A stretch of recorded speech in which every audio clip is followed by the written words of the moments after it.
गजाननं भूतगणातिसेवितं कपित्थजम्बूफलसारभक्षितम् उमासुतं शोकविनाशकारणं नमामि विघ्नेश्वरपादपङ्कजम् आपदामपहर्तारं दातारं सर्वसम्पदां लोकाभिरामं श्रीरामं भूयो भूयो नमाम्यहम् आर्तानामार्तिहन्तारं भीतानां भयनाशनं विशतां कालदण्डं तं रामचन्द्रं नमाम्यहम् रामाय रामभद्राय रामचन्द्राय वेदसे रघुनाथाय नाथाय सीतायाः पते नमः।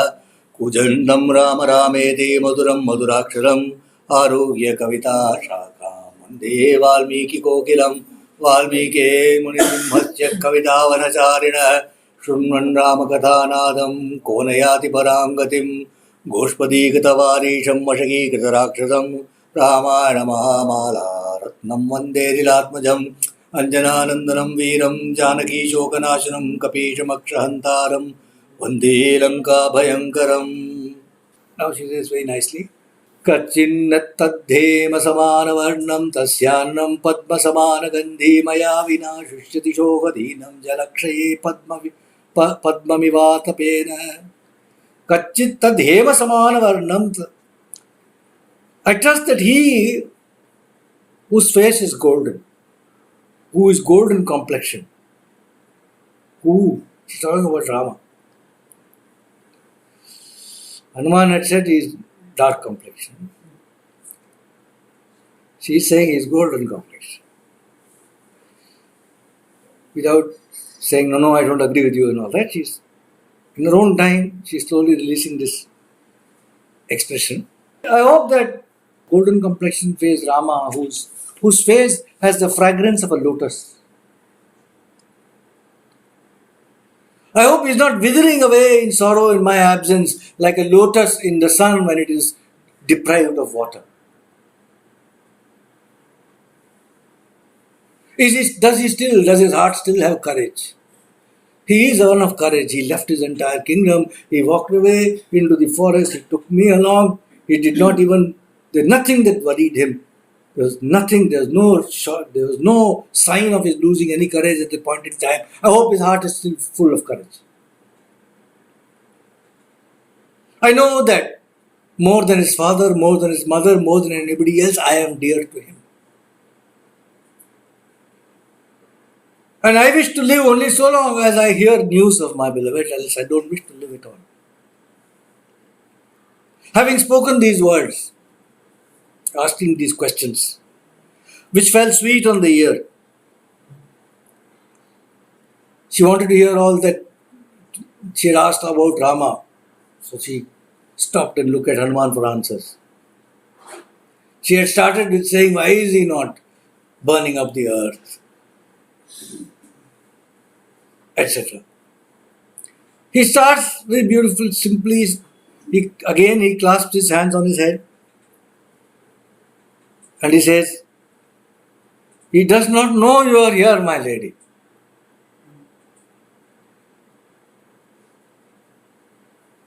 That is why he has not quickly retrieved you.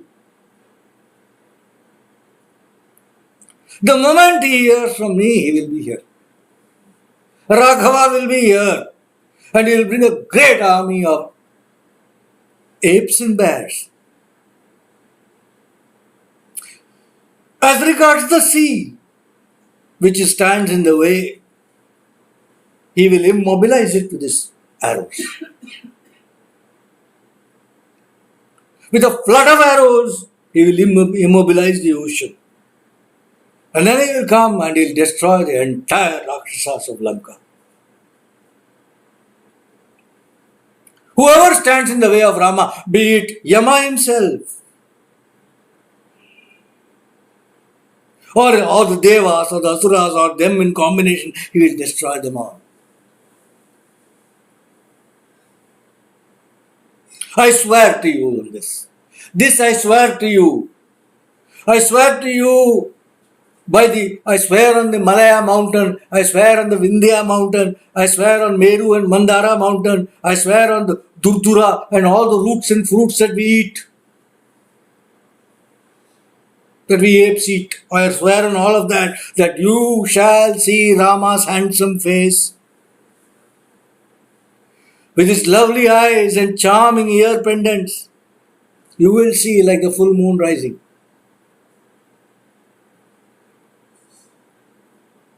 But yes, Devi, without you, Rama, I must confess, suffers. न मां संरागवो भुङ्क्ते न चापि मधुसेवते मन्यं सुविहितं नित्यं भक्तमश्नाति पञ्चमम्. Raghava eats no meat and he drinks no wine. He eats once a day in the fifth part of the day something from the forest produce. Raghava, his mind wholly absorbed in thoughts of you. He does not even drive away the mosquitoes and the gnats and the lice and the vermin that crawl on his body.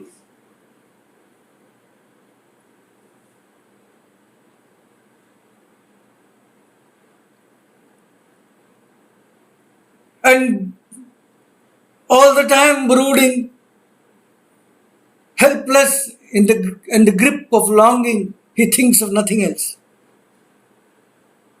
Most of the time he does not even sleep. And even if he should fall asleep, he, the best of men, wakes up with a start saying, Sita, very sweetly. If he sees any fruit or flower or anything that is pleasing,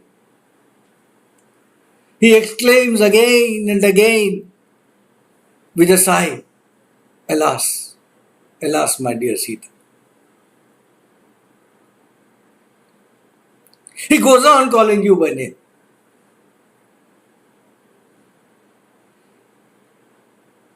But this is true as well, that he is training every nerve to get you back.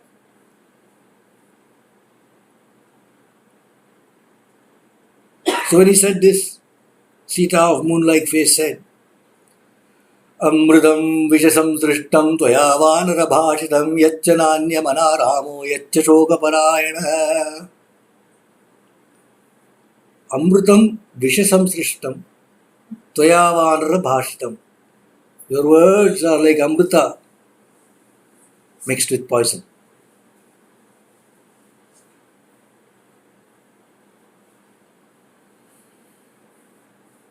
What you have said about Rama having no thoughts for anyone but me,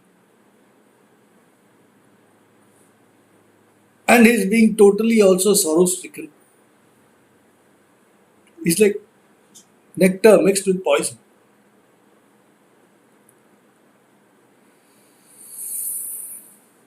Aishwaryam va suvistirne vyasanam va sudarune rajvaiva purusham badva kritantah parikarshati.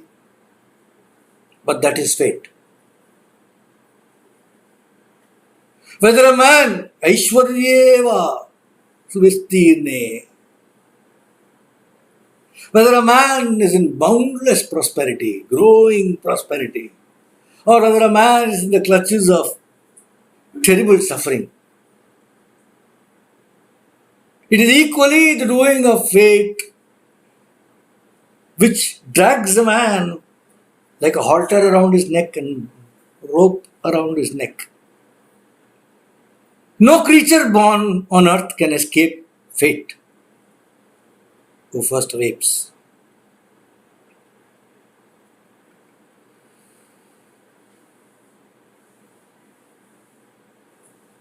But you should tell my Rama to hurry. You should tell him to hurry. For Ravana has given me 2 months.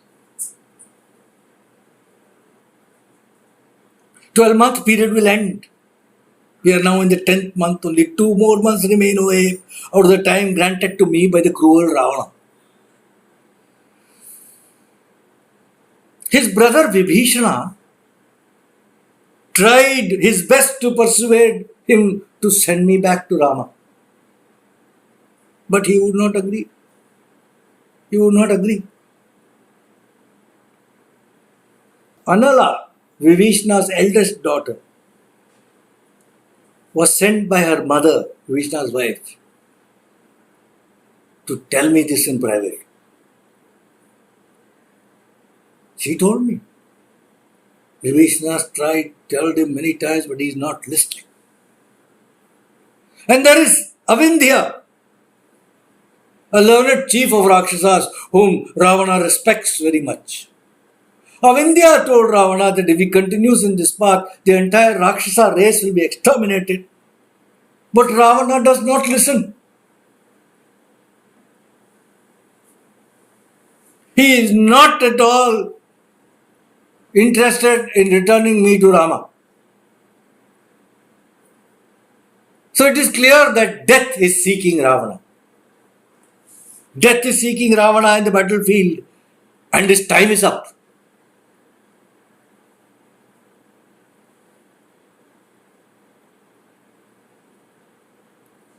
Like this, she unburdened herself to Hanuman, her eyes full of tears. She is speaking, and then the ape told her, the moment Raghava hears what I have to say, he will be here. He will be here with a mighty army of bears and monkeys. But then, Devi, Athava mocheshyami tvamadjaiva vararane asmad dukkhaduparoha mama prishtamanindite.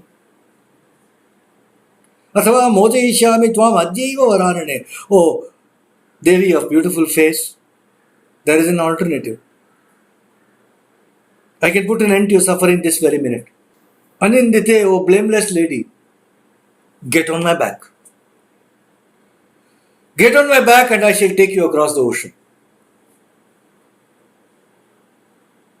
I shall take you and deliver you today to Raghava on the Prasravana mountain.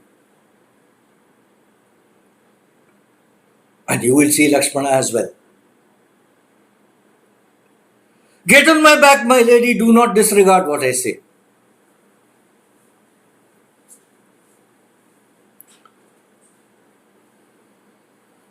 You should be glad to join Rama like Rohini joining the moon. You will pass across the sky conversing with the sun and the moon. No one in Lanka will be able to follow me. When I take you away from here, you shall see by yourself.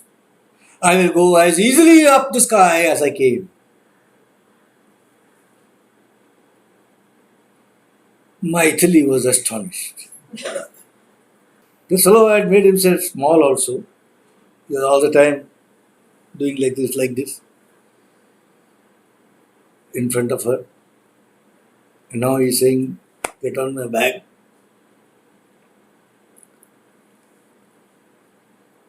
Yeah, how could you possibly think of carrying me across such a long distance, Hanuman? Kapitvam, she said, this is the monkey nature in you that comes up with these thoughts. Thought like a monkey.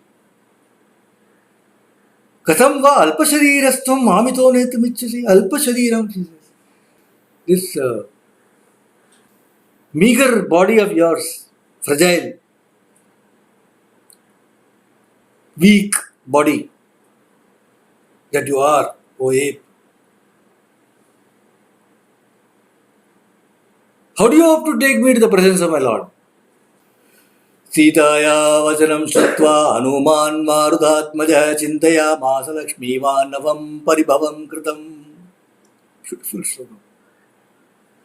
When Sita had said this, Hanuman, the well-favored son of wind god, told himself, Navam paribhavam kritam.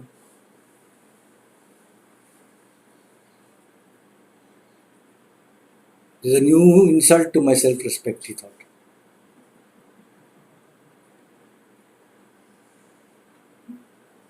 Navam paribhavam kritam. It's a new one. Insult to my self-respect. The dark-eyed lady does not know about my strength and prowess. So Vaidehi shall see what form I could take if I wished. With this in thought, he started growing in size.